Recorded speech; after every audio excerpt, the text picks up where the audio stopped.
Hello, and welcome to the Brutal Iron Gym podcast, where our goal is to cut through the BS and deliver the brutal truth about topics related to health and happiness. Today's podcast number 2222. It's a lot of twos. The topic is mindset, and the title is Lighthouse versus Finish Line. A client of mine, we're working together to set up nutrition targets for his goals of fat loss, strength, and muscle mass with improved cardiovascular performance and overall recovery. So he's working to lose body fat, improve work capacity tolerance, but then also his recovery from that. So not only can he endure the amount of work we want to increase, but can he recover from it properly? And then he's doing all of this leading towards an Ironman.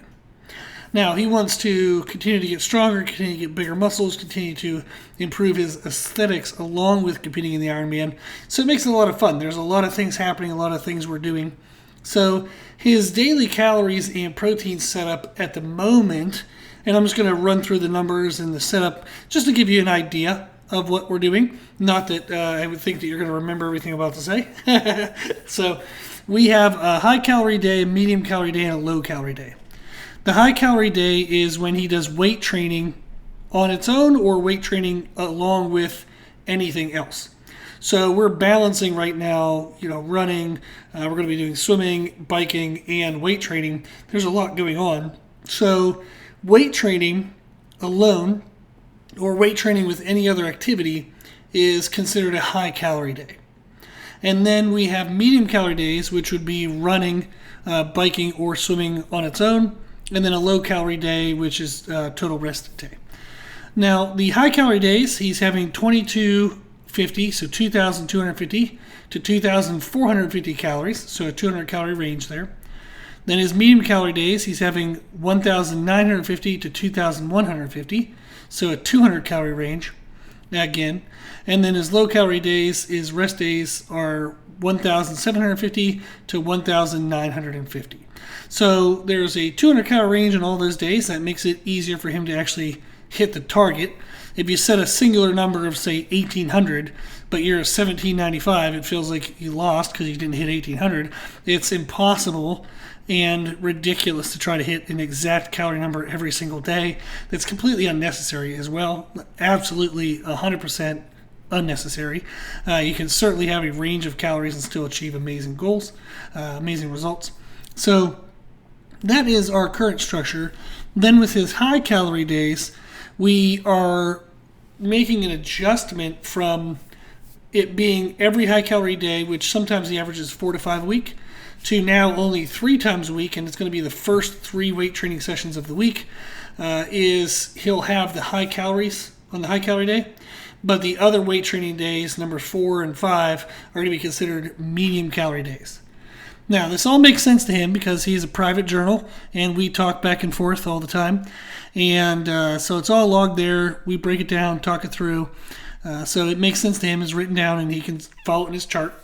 Then his protein is 150 to 180 grams of protein a day. And that would be for high, medium, or low days. Now, the goal is to have an even distribution throughout the day as well. So not only is he trying to hit these daily calorie and protein goals, but we're also trying to do it evenly spread throughout the day. He eats 3 large meals a day. That works best for him, so we went with it.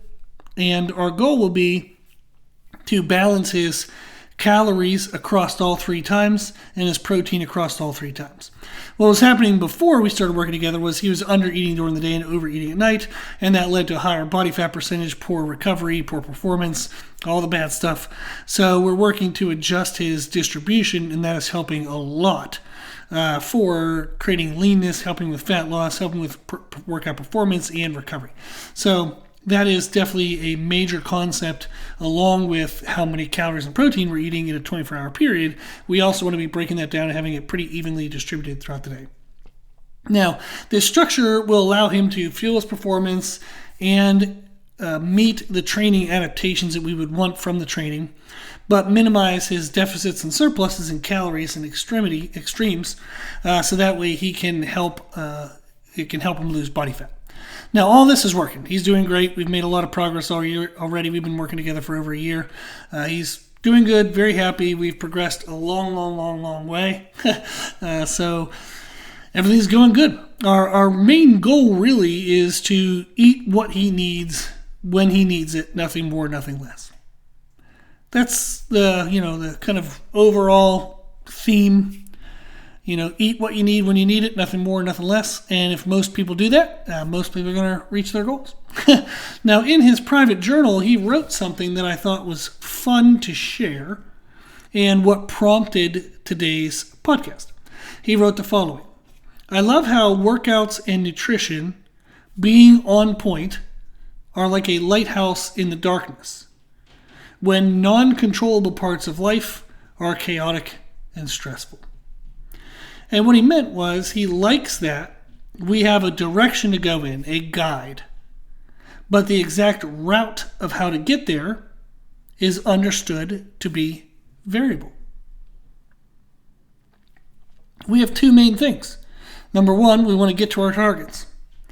And number two, we want to get to our targets as efficiently as possible. So we want to hit our goals with as little wasted efforts and times and as little extra stress and struggles as possible. And that means that we need to have freedom to adjust according to what life throws our way. Now, this brought up a great mindset comparison that prompted today's podcast, and it's related to when you're working towards a goal. Are you approaching your goals as you would approach a lighthouse or a finish line? When you're approaching a lighthouse, we know where we're going and we'll navigate the waters as needed to get there. You're not sure if it's, high tide, low tide. Well, if you're navigating the boat, you probably know that. But that is something that can change, high tide, low tide. You can also change of wind direction.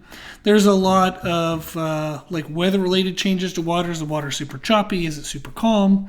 There's a lot of variableness to our environment. So if I'm approaching a lighthouse in a ship, I know where I'm going. But how I'm going to get there may need to change. Whereas if we're approaching a finish line, we know where we're going, but we're following a predetermined course of actions on how to get there. So you know the course, it's a left here or right there, I go straight here. It's defined for you. So when you approach a finish line, you're just checking off the boxes. I'm doing this, I'm doing this, I'm doing this. It says I need to do this, so I'm doing this. It says I need to do this, so I'm doing this. That is how we would approach a finish line. The problem with the finish line mindset is life is not predetermined. It's not predefined. Our race, if you think of life as a race, which would be a finish line mindset, races are short. And they're the sole focus of the participants at that moment. It's the only thing they're thinking of, is that race. But is that how life is? Is that how reaching your goal will be? Is it short term? Unlikely. Most goals are going to take weeks and months, if not years. Is it your sole focus? Unlikely. Most everyone is going to have other obligations and priorities that will need to, monitor and take care of and address over those weeks and months and possibly years it'll take to reach their goal. Because people often approach their goals as if it's a finish line, a race, a short-term, predetermined approach, they often fail. They fail because they're not given freedom to, nor the education of how to, make changes along the way, to change the course when needed. We recently went through a holiday season, and that included many deviations from our usual routine. For you, the listener, how well did you do adhering to your desired daily habits during that time? So when there was family trips, family gatherings, you were off work rather than being in your normal work schedule, you were in different locations, traveling and whatnot. How well did you do adhering to your daily habits?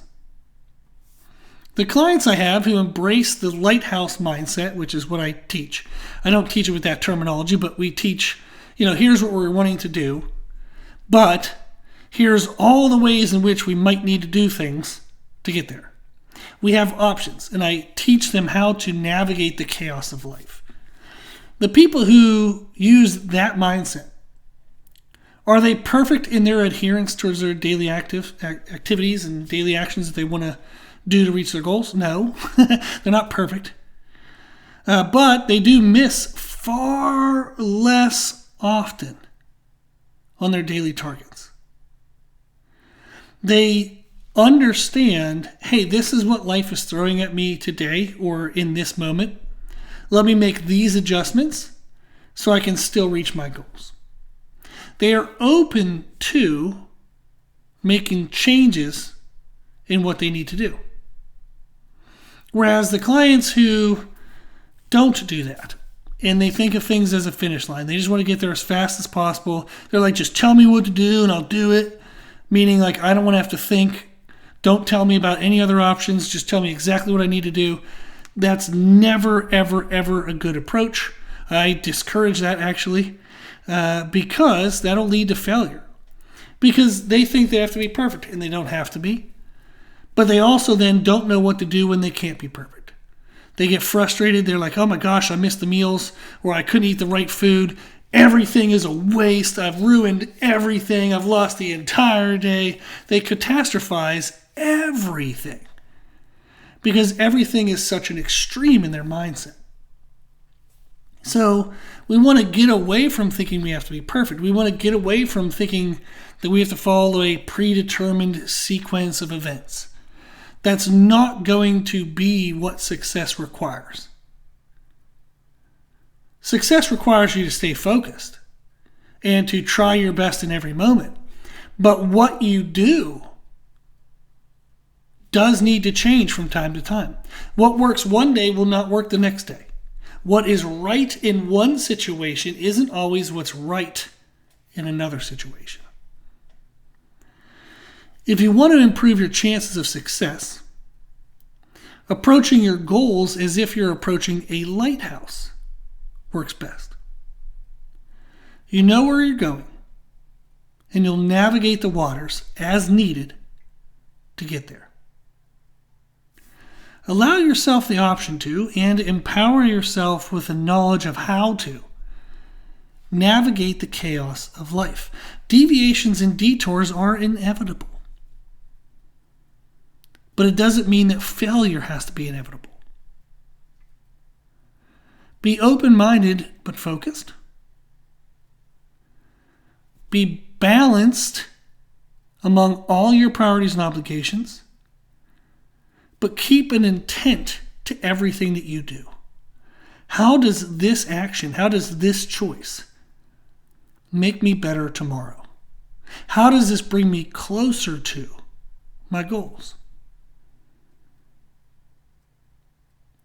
Think of how you'd approach a lighthouse. You know where you want to go, but you're going to navigate the waters as needed to get there, rather than thinking of your goals as a finish line. That you have to have sole focus, it's a short-term burst, and everything is just straight line, follow the course, and you'll get there. That's not the way life works. So I hope you take some time to think this through. When you think of what you want to achieve, hopefully you have a clear goal in mind. But if you think of what it's going to take every single day to achieve that, I hope that you're open to and empowering yourself with the knowledge of how to make some changes along the way as needed. Life absolutely will make changes to what is best in each moment, in each day. So let your goals be your guide, but be open to what you need to do in order to reach those goals. Okay. If you have any questions, if you need any help with coaching and kind of that knowledge empowerment aspect of learning how to make modifications, that's what we have our one-on-one coaching service for. So that currently is priced at $200 a month. I made some adjustments so I could bring in some new clients. So I lowered the price to $200 a month because I just want to help more people, and that's the whole point of why I'm doing all this stuff. So if you'd like to learn more, the service is explained on our website with a actual downloadable PDF with more details. But I do everything. It's everything and anything you need. What you need to eat, how you need to train, how you're going to incorporate that all into your life, and you're going to have guidance and unlimited education along the way.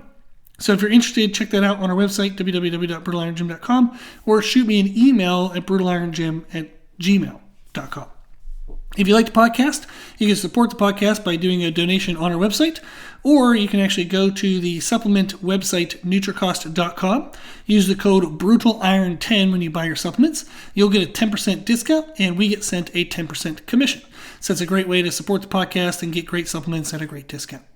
If you like the information we share in the podcast, you can find more from us on our social media channels. You can find us and follow us on Instagram and YouTube under the name Brutal Iron Gym.